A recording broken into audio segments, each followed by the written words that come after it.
রাজ্যে একটা ডিজাস্টার। ঝড় তো উত্তরবাংলা শুরু হচ্ছে, ঝড় ভোট ওদিক থেকে শুরু হচ্ছে, বিজেপির ঝড় শুরু হয়ে গেছে, তাতে লন্ডভন্ড হয়ে যাচ্ছে। দেখুন, এই সময় কালবৈশাখী হয় স্বাভাবিক এটা, কিন্তু উত্তরবাংলায় এই ধরনের কালবৈশাখী আমরা প্রথম দেখলাম, আর খুব ভয়ঙ্করই হয়েছে। আশা করব বহু লোক হতাহত হয়েছেন, মারাও গেছেন। আমার মনে হয় আবহাওয়া এবারে এত খারাপ চলছে, ডিসেম্বর মাস থেকে দেখছি প্রতি 10 দিন অন্তর বৃষ্টি হচ্ছে, আবহাওয়া শরীরও খারাপ হচ্ছে। তো প্রাকৃতিক দুর্যোগ, সরকারের দায়িত্ব সাধারণ মানুষের সঙ্গে দাঁড়ানো, আমাদের পার্টির লোকেরাও পুরো চেষ্টা করছেন। আমি আশা করব তাড়াতাড়ি মানুষ এই সমস্ত কাটিয়ে উঠবেন। অভিষেক বন্দ্যোপাধ্যায় আজকে যাচ্ছেন, তো এটা কতটা মানে ঝড় ঠিক আছে, মোকাবিলায়? যাওয়া উচিত। সরকারে যারা, উনি তো সরকারের প্রতিনিধি, উনি বলেন আমি সরকার চালাচ্ছি, উনি প্যারালাল সরকার চালান ডায়মন্ড হারবারে, ওনারও দায়িত্ব আছে গিয়ে পৌঁছানো, ওখানে লোকের সঙ্গে দাঁড়ানো। প্রধানমন্ত্রী কালকে বার্তা দিয়েছেন যে পাশে আছি, প্রশাসনকে প্রাকৃতিক দুর্যোগ, কিছু করার নেই, যাতে তাড়াতাড়ি লোক এই কষ্ট থেকে বেরিয়ে আসতে পারে। বাড়িঘর ভেঙে গেছে, যারা তাড়াতাড়ি যেন তারা পরিষেবা পান, এটা সরকারকে দেখা উচিত। কালকে মুখ্যমন্ত্রী কৃষ্ণনগরের জনসভায় বলেছেন যে বিজেপি গোহারা হারবে, সমস্ত জায়গাতেই তৃণমূলের প্রার্থী। উনি যত বিজেপির বিরুদ্ধে বলবেন, বিজেপির তত ভোট আর সিট বাড়বে। গতবারে উনি ভবিষ্যৎবাণী করেছিলেন 42-এ 42 চাই, কি হলো? বিজেপি 2 থেকে 18 হলো, উনি 34 থেকে 22-এ এলেন। এবারে আরো 12টা নামবে, তারপরে দেখবেন আর ডায়লগ বন্ধ হয়ে যাবে। দাদা মুখ্যমন্ত্রী গতকালকে বলেছেন যে ইডি সিবিআই ডাকলে এখন যাওয়ার দরকার নেই, কি বলবেন? না গেলে কি হয়, কেসটা আর পার্থকে জিজ্ঞেস করুন। সিবিআই ইডি ডাকবে না, একবার যাবেন না, দুবার যাবেন না। ওনার এক ভাই আছে সম্পর্কে, মাসুতো ভাই, দিল্লিতে, সে এখন কোথায় আছে? 10 বার যায়নি। তো পাঙ্গা নেবেন না ইডির সঙ্গে, সিবিআই সঙ্গে। আমাদের চমকাচ্ছিলেন, ঠিক আছে, আমরা এখনো ক্ষমতায় নাই, কিন্তু ইডি সিবিআই আগে বলতো যে পুলিশের ছেলে নাকি 18 ঘা নাকি, তো এখন তো 42 ঘা হয়ে গেছে। যারা যারা লুট করেছে, চুরি করেছে, ভগবানও তাদের বাঁচাতে পারবে না। বসিরহাটের আপনাদের প্রার্থী রেখা পাত্র বন্ধ করো। ইনফরমেশনটা পাবলিক ডোমেইনে এনেছেন, আইটি সেলের প্রধান তৃণমূলের জেলা তিনিও প্রার্থী, কিন্তু একজন মহিলার এভাবে পাবলিক ডোমেইনে আনা যায়, আপনার ক্ষেত্রে যতটা সক্রিয় কমিশন। ভাই বন্ধ করো, কিসের তোমরা চালাচ্ছ? দেখুন, টিএমসি আজকে এত নামছে, এত নিচে নামছে, বাঁচার কোনো রাস্তা নেই। আর সাধারণ যে সৌজন্যবোধ, সেটাও চলে গেছে। আমাদের এখানকার প্রার্থী কোন 7 সমুদ্র তরুণ নদীর পার থেকে এসেছেন, তিনি বর্ধমান দুর্গাপুর সম্বন্ধে কিছু জানেন না, এখানকার লোক ওনার সম্বন্ধে কিছু জানে না। তিনি কিভাবে অ্যাটাক করছেন, আমাকে কিভাবে গালাগালি দিচ্ছেন, তো এটাই উনি বুঝে গেছেন যে টিএমসি করতে হলে ছোট লোক হতে হবে, আর সেরকম ব্যবহার করছেন। আর কি পরিণাম হলো, পার্টির লোকেরা এমন তাড়া করলো, মন্দিরে গিয়ে লুকোতে হলো। বেশি বেশি বাড় বেড়ো না, আমি তো ये तो पहली झांकी है। बच के रहना रे बाबा, बच के रहना रे, টিএমসি से बच के रहना, কীর্তি আজাদ। মহিষাসুর বলেছেন। কি বলছেন সেটা তো বাংলার লোক ঠিক করবে না। দাদা এরকম এখানকার যে বামফ্রন্টের ক্যান্ডিডেট সুকৃতি ঘোষাল, তিনি বলছেন এই কুরুচিকর মন্তব্যের জন্য শিক্ষিত লোকেরা আসতে চাইছে না রাজনীতিতে। ঠিকই বলেছেন, রাজনীতি পরিষ্কৃত হওয়া উচিত, আমরাও চেষ্টা করছি, কিন্তু তারা যে রাজনীতি শুরু করেছেন সেই রাস্তায় টিএমসি চলেছে। সুকৃতি বাবু ভালো মাস্টারমশাই লোক, ভদ্রলোক, কিন্তু তার পুরনো নেতাদের কথা মনে করুন, যখন ক্ষমতায় ছিলেন কি রব ছিল, কি ভাষা বলতেন। বর্ধমানের লোকেরা, আমি বাকি ওয়েস্ট বেঙ্গলের কথা ছেড়ে দিন, আমিও মেদিনীপুরের ছেলে, ওখানে সিপিএম অনেক মার খেয়েছি আমরা। কত লোককে পুঁতেছে, আপনাদের এখানে খুঁড়লে কয়লা বেরোয়, আমাদের খুঁড়লে হাড়গোড় বেরোয়, বন্দুক বেরোয়। কারা করেছে? সুকৃতি বাবুরা করে। আমার ভদ্রলোক হয়ে গেছেন, দাঁত পড়ে গেলে নিরামিষাচি হয় সবাই। মুখ্যমন্ত্রী হারিয়ে বাড়ি পাঠাবেন বিজেপিকে, ও দেখা হয়ে গেছে তো, কালীঘাটে বন্দী হয়ে যাবেন, কেউ বেরোবে না, পিসিও বলবে না, দিদিও বলবে না। যেটা জানা যাচ্ছে যে আপনার বিরুদ্ধে যে একের পর এক অভিযোগ করছে, কালকে মোহাম্মদকে সার্টিফিকেট দিয়েছেন মুখ্যমন্ত্রী, ওই যে জোরে কথা বলে বলে ওর বিরুদ্ধে এত ব্যবস্থা। উনি সার্টিফিকেট তাদের যাবেন যারা চোর, জোচ্চোর, চরিত্রহীন, লুটেরা, তাদের সার্টিফিকেট। ভদ্রলোকের সঙ্গে কোনদিন মেশেননি উনি, আর ভদ্রলোকের সঙ্গে মিশতেও পারবে না, ভদ্র কথা বলতে পারবে না। আজকের কলুষ যেটা আছে, দুর্নীতিতে কথাবার্তা, এগুলো মুখ্যমন্ত্রীর দান, কারণ উনি ওই সংস্কৃতি থেকে এসেছেন। আপনি তো একজন সংসদ, বাংলার একজন সংসদের বিরুদ্ধে এত বড় একটা অভিযোগ যে আপনাদের পাসওয়ার্ড বাইরে পাঠায়, এটা কতটা অভিযোগ করেছেন, তার চাকরি চলে গেছে।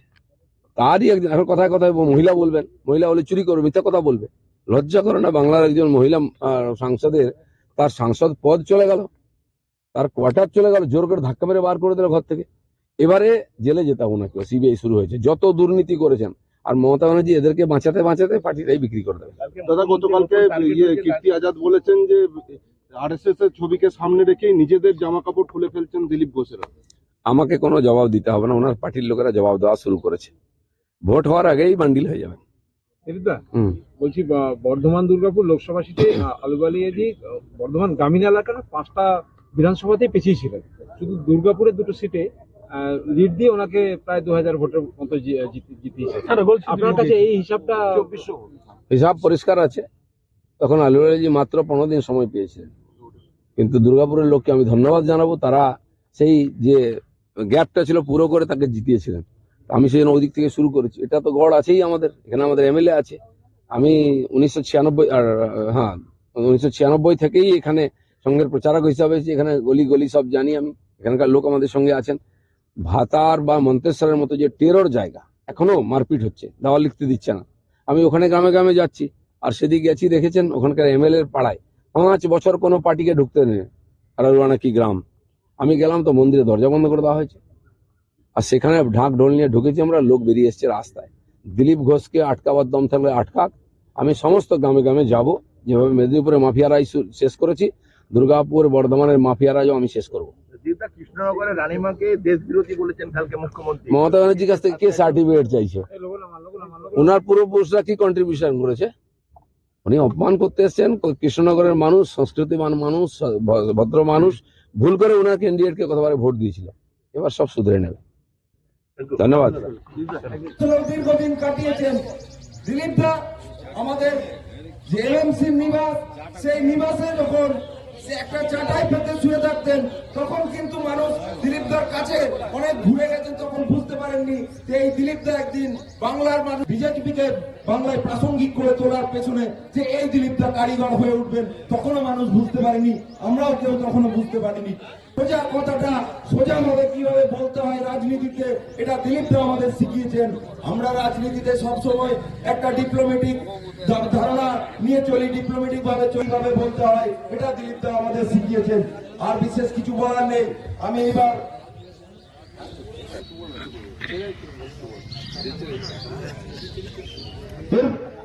অমিতাভকে পরবর্তী কারণ কিছু বলার জন্য দিলীপ দাকে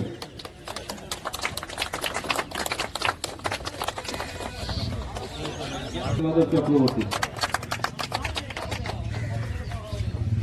গর্বের বিষয়, এই লোকসভা কেন্দ্রের ভারতীয় জনতা পার্টির মনোনীত প্রার্থী হয়েছেন। উনি ওনার সভা পশ্চিম 32 নম্বর ওয়ার্ড পলাশদিয়া। যে পরিস্থিতি তথা এলাকার জনসংযোগের মাধ্যমকে বেছে নিয়েছি, এবং দিলীপদা যেখানেই থাকে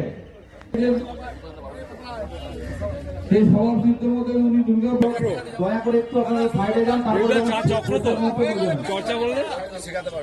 এলাকার সমস্ত মানুষকে যে সম্প্রতি এক দুদিনের মধ্যে এখানে পতাকা লাগা নিয়ে একটু অশান্তি সৃষ্টি হয়েছে। আমি প্রশ্ন করতে চাই যে এলাকায় সব রাজনৈতিক দল নির্বাচনী প্রাককালে নিজের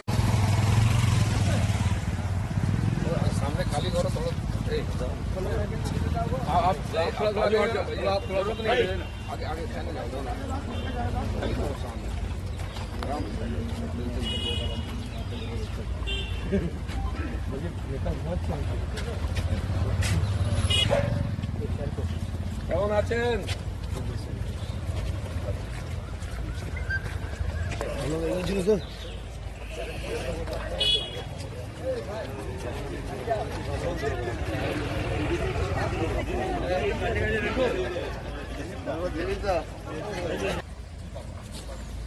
দুনিয়ার লোক দেখতেই তো আমরা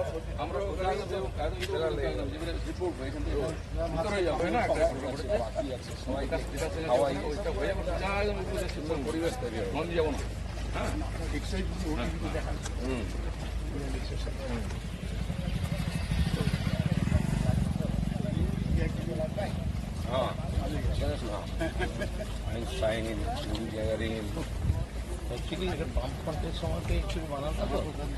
সবই ইন্টারন্যাশনাল, ছোটখাটো ব্যাপার নেই। আমার রাস্তার পার্টিটা ছোট। महामंगले पुण्यभूमि